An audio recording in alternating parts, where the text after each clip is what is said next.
Namaste. Welcome to the Best Preparation, a YouTube channel for learning English language. Please don't forget to subscribe this video, share it to your friends, like and comment. Now, let's see the comparison. How to compare something with another thing. Comparison. Okay. Comparison unit 70. Unit 70 हो यो. Unit 70. Okay. Comparison भनेको तुलना गर्ने.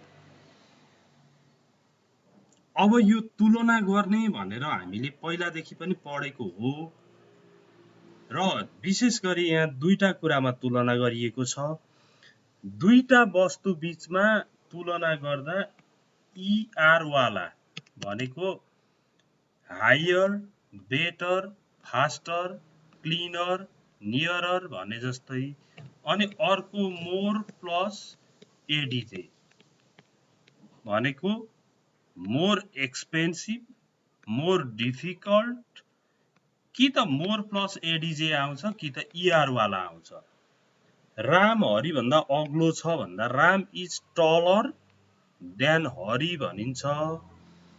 अब सीता रीता भन्दा राम्री छ भन्नु पर्यो भने Sita is more beautiful than Rita भनेर भनिन्छ.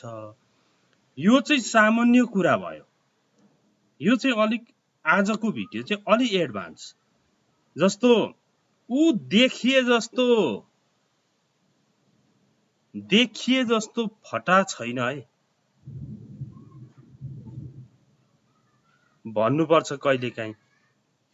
कहिलेकाहीँ चाहिँ तिमीले सोचे जस्तो अप्ठ्यारो छैन यो काम, तिमी त्यसै आत्ति राखेको छौ भनेर भन्नुपर्छ.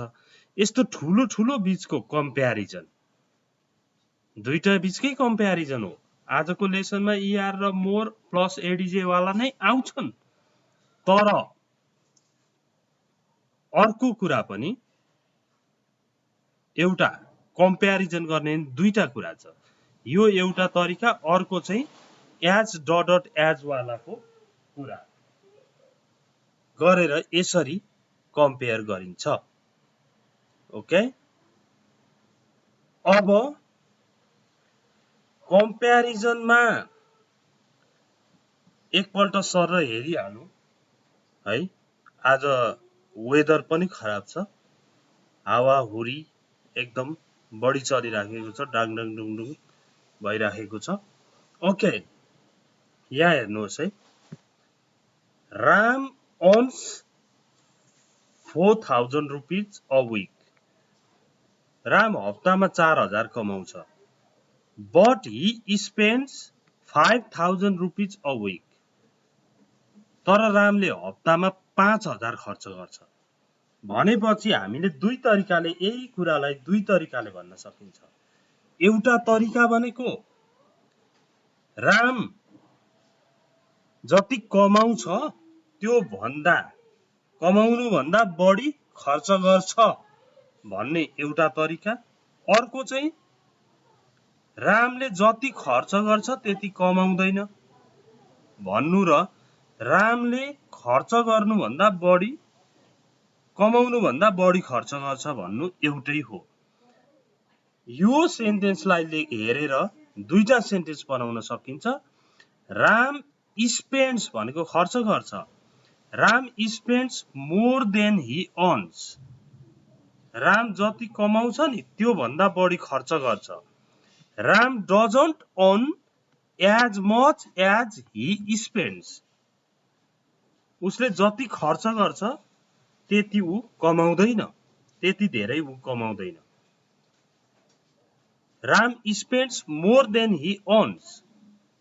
राम धेरै खर्च, उसले जति कमाउँछ त्यो भन्दा बढी खर्च गर्छ. राम जति खर्च गर्छ नि त्यति कमाउँदैन. Ram doesn't earn as much as he spends. Okay, first number अहिलेलाई यति नै गरौँ। दुई खालको स्ट्रक्चर छ, मोर अथवा ER वाला स्ट्रक्चर यहाँ आयो। अर्को यो स्ट्रक्चर भनेको as plus ADJ plus as भनेको एज टल एज झै अग्लो। Hari is not as tall as Ram भन्नु र Ram is taller than Hari भन्नु एउटै हो। Ram is taller than Hari, Ram Hari भन्दा अग्लो छ भनेको के त? Hari is not as tall as Ram भनेको हो नि। जस्तो लेखेरै हेरौँ, Ram is TALLER taller than Hari, Ram is taller than Hari, Ram Hari भन्दा अग्लो छ भयो भनेको हरि राम जति अग्लो छैन भनेको हो। त्यसो हुँदा यहाँनेरि Hari isn't as tall as Ram. Compare गर्नलाई as plus adjective plus as पनि एउटा तरिका, अर्को तरिका दुईटामा कम्पेयर गरिरहेको बेला कि त ER आएको हुन्छ कि त मोर प्लस एडिजे आइरहेको हुन्छ, एड्जेक्टिभ आएको हुन्छ। यो सेन्टेन्समा हेर्नुहोस् त, he spends more than he earns भन्दा मोरै आइहाल्यो। He Ram doesn't earn as much as भनेको एज अनि यो एडिजे चाहिँ मच एड्जेक्टिभ। अरू इक्जाम्पल्स हेर्दै जाँदाखेरि बुझिन्छ, अथवा यही इक्जाम्पलमा चाहिँ राम्रो बुझिन्छ। Ram is taller than Hari भन्दा यो टलरमा ER आयो।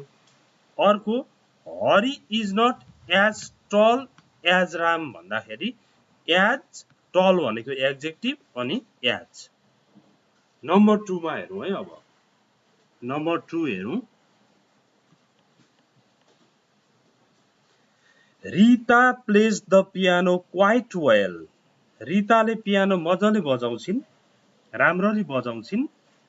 But she sings even better, तर उनले झन् राम्ररी गाउँछिन् पनि। भनेपछि त के कुरा बुझियो त? Rita plays the piano quite well, Rita राम्ररी पियानो बजाउँछिन्। But she sings even better, त्यो भन्दा पनि राम्ररी फेरि गाउँछिन्।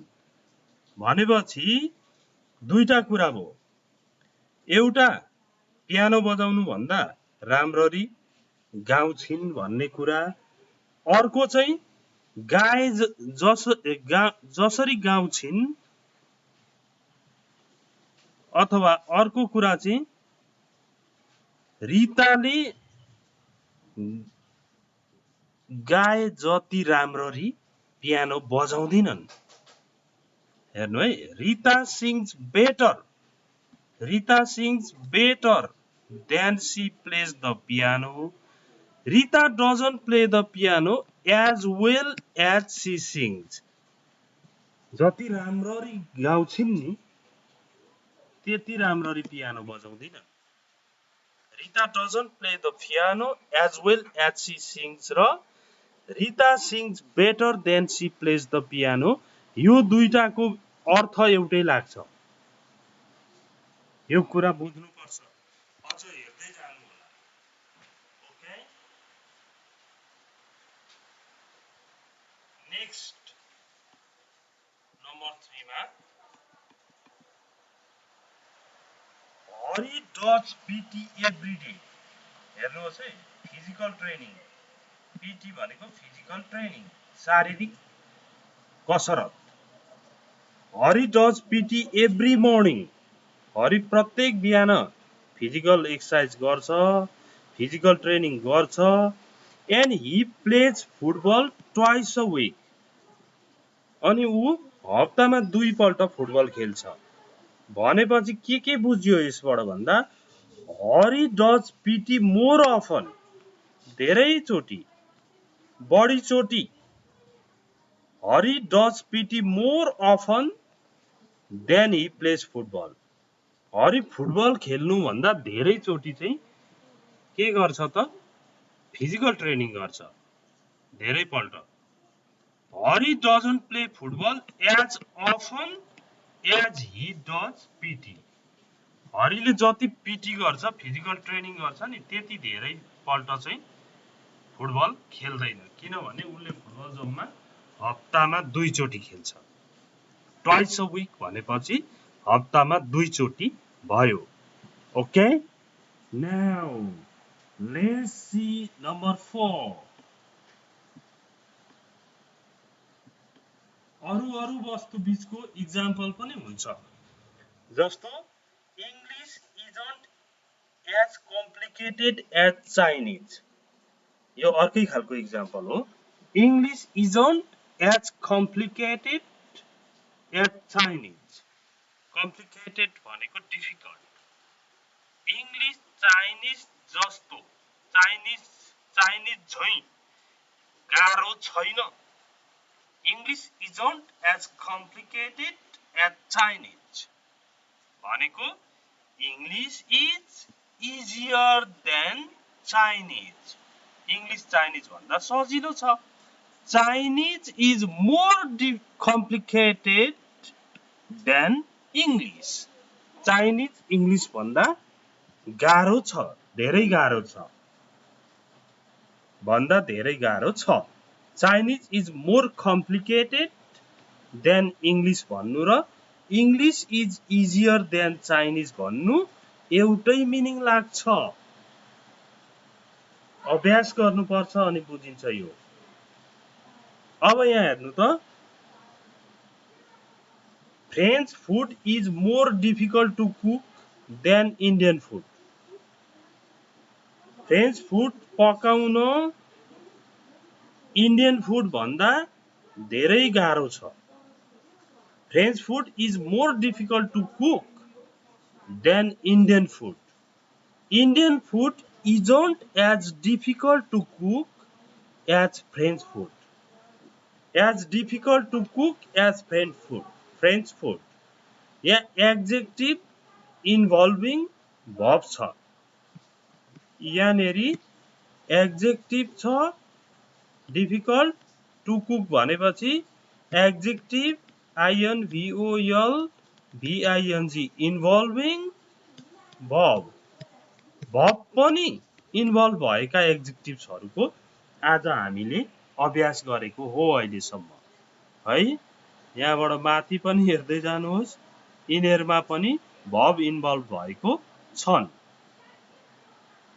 ओके, यो युनिट फेरि रिपिट गरेर हेर्नुहोस्। अब बाहिर ठुलो पानी पर्न सुरु गर्यो, आज एकदम छोटो युनिट बनाऊ। अब होमवर्कमा जाउँ। होमवर्कमा sorry, Robina writes quite fast but she reads even faster। छिट्टो लेख्छिन् Rabina. Robina writes quite fastly भन्नु पर्दैन, यो फास्ट चाहिँ यो FAST फास्ट भन्ने शब्द ADJ पनि हुन्छ, ADV पनि हुन्छ। एड्जेक्टिभ पनि फास्ट हो, एडभर्ब पनि फास्ट नै हो। Okay, Robina writes quite fast। Rabina छिटो लेख्छिन्। But she reads even faster। फेरि झनै छिटो पढ्छिन्। भनेपछि के बुझ्यो? Robina writes quite fast but she reads even faster। भनेपछि लेख्नु भन्दा चाहिँ झनै छिटो चाहिँ पढ्दिरहेछिन्। अब यो उनी रबिना लेख्नु भन्दा छिटो पढ्छिन्। रबिना जति छिटो पढ्छिन् त्यति छिटो लेख्दिनन्। भनेर दुईटा सेन्टेन्स यहाँनेरि बनाउनु पर्यो। एउटा ER वाला बनाउनु पर्यो, अर्को चाहिँ as plus adjective plus as वाला बनाउनु पर्यो। दुई खालको सेन्टेन्सहरू बनाउनु पर्यो। यो बनाउँदाखेरि पनि दिनदिनै मैले सबै हेर्छु तपाईहरुले बनाएको। अब धेरैले राइट नै गर्नुहुन्छ, 95% राइट गर्नुहुन्छ। कसैले चाहिँ माथि खासै नहेर्ने त्यसै आफ्नै तरिकाले गर्नुहुन्छ। त्यस्तो भन्दा पनि बरु एकपल्ट यस्तै खालको कुन नम्बर चाहिँ यस्तै खालको छ त्यो हेर्ने, अनि यस्तोमा यसो गर्नुपर्ने रहेछ भनेर ध्यान दिएर गर्नुभयो भने राम्रो हुन्छ। Okay, I hope you found the video interesting and helpful for you. Thanks for watching it. See you tomorrow. Bye bye.